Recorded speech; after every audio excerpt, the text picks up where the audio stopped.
because this is about to be very simple. I'm gonna do a very quick, simple breakdown. We don't even have to get into the story, because the story and the allegory and the narratives around the things of that nature, right, breaks down what is actually describing. But if you don't know the words themselves and what they're pointing to, then you're going to get scattered and lost in the story. For an example, you're going to hear a lot of things in Genesis, but only thing you need to know is Genesis means building a mind.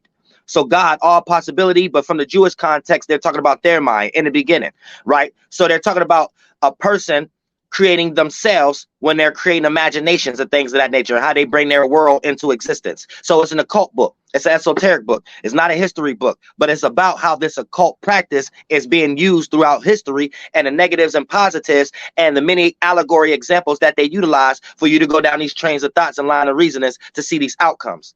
Now, for the most part, like I said, so in the beginning, God made the heavens and the earth. So for the most part, heavens, that's a different term for air, or your higher chakras. You know, eventually this going to turn into the higher lands, because we're naming things inside of us, things and titles, before we started to name themes outside of us, external representation, kinds of things.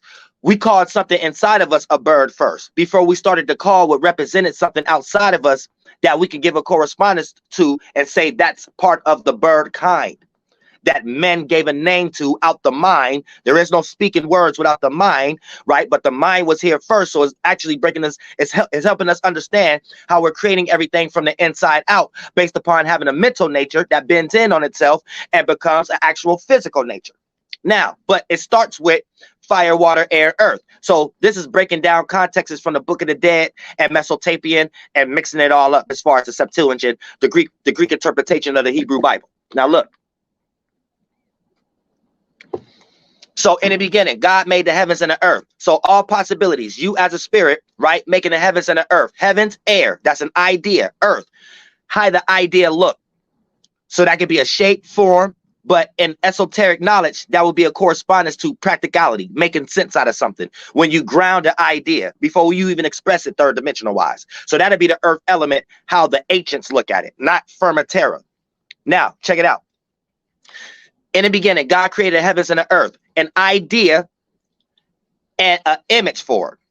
See what I'm saying? An idea and how it would look. Heaven, air, earth, element wise, right? But the earth was unseen and unprepared, and it was upon darkness and deepness. So this represents that it's not formed. Anytime you just get a scattered thought and it don't make sense, it's not formed. You need to form your thought. You need to form your idea. So this is getting back into the Book of Dead or Thoth and the Mesopotamian text also, and things of that nature, help you understand the thought. But in order for you to understand that, and based on oral tradition, and if you was back with King James and them and things of that nature, you will understand that they're making their fill in the blank concept of Thoth during this particular time, when we're building a mind and how we brought ourselves here into existence based on the concept of Brahma also. Now, look, check this out. So in the beginning, God created the heaven and the earth, which is a thought and how it would look. It doesn't have a look yet, and it's a scattered thought at the moment. So what's needed? The passion, right?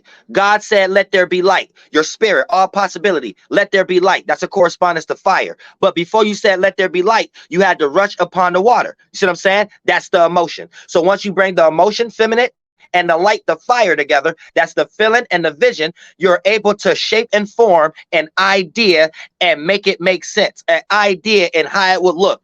Think about it like this. Fire is passion, right? And water is emotion, connection, care, right? So something you're not passionate about, that you can't visualize, that you don't necessarily care about, and you ain't connected with, that idea is going to come and go. Okay, that heaven and that earth is void and darkness. Now, when you develop an idea and you want it to make sense, how do you start to develop it to make it make sense, right? You start to have a passion, you start to envision it, you start to connect with it, right? And you start to it start to become your world. That's the waters. You start to emotionally connect with it, the waters, and now you start to visually get set into that passion, the fire. Now that idea and can make sense now. You can shape and form that idea. You can move it around, mold it, and all kind of goddamn shit. Thank you so much for the donation, Sensei Clouds. I appreciate that from the bottom of my heart.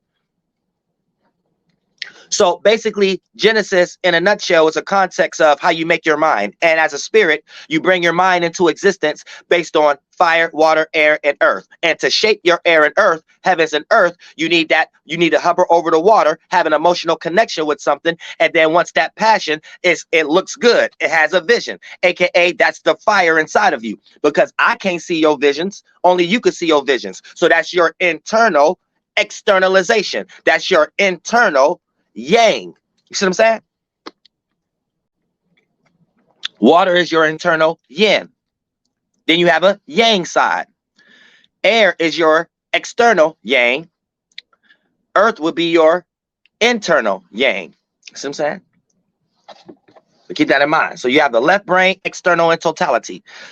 Earth will be the yin, air will be the yang. Then you have a right brain, that's internal and totality. Fire will be the yang, water will be the yin. And we're not talking about this brain. All of your organs are brains, and all of your chakras are different areas you was at as a spirit to develop that nature to bend in on itself when you made it heavy enough to make that organ so that organ can resonate with that mind. So this is why the brain need the mind and the mind need the brain. And as a spirit, you're supposed to be the observer in control of both of those things. Now, so it don't matter what else you read in Genesis or whatever parts of Genesis, you know that is after you bring that together, fire, water, air, and earth, you know you're getting ready to start to correlate these things, birds, land, and different names and titles for that motherfucker shit. But it's talk about building a body and things of that nature. And this is how you always stand corrected and have a correspondence, because, you know, they always want to cherry pick. A theologian utilizing apologetics, which is the 21st century demon, will go ahead and say, oh, no, this is God building the world, but then go read a text about Solomon and think that's a fake world. No, that's a fake world, too. It's talking about both of us. Both worlds are internal world. It ain't got shit to do with the outside world. Man don't know shit about that. Same way why we got science right now. All right, now look. Then you got God rest, right? God rest ain't nothing but you taking your chakras that you create as a spirit, taking a full cycle, right? So once you create that fire, water, air, and earth, that's breaking down Genesis and your seventh day. How you made your Adam and Eve or your mind or that emitting that light in the goddamn first place that become one mind. When you bring the fire, water, air, and earth, that's a nature that comes together, and that's the ether, your internal net now.